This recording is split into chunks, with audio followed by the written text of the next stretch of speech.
महाराष्ट्रातलं 5000 वर्ष जुनं शिवमंदिर गाभाऱ्यात आहे अनोखे रहस्य.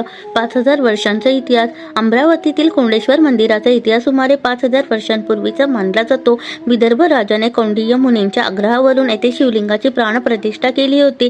विदर्भ राजा काशी क्षेत्रातील भगवान विश्वेश्वराचा भक्त होता, त्यामुळे कोंडेश्वराची परंपरा थेट काशीशी जोडली जाते. प्राचीन काळी काशी, प्रयागराज, ओंकारेश्वर आदी ठिकाणांहून ऋषी मुनी, साधू संत येथे येत असत. शिवभक्तीचा सुगंध आजही परिसरात दरवळतो.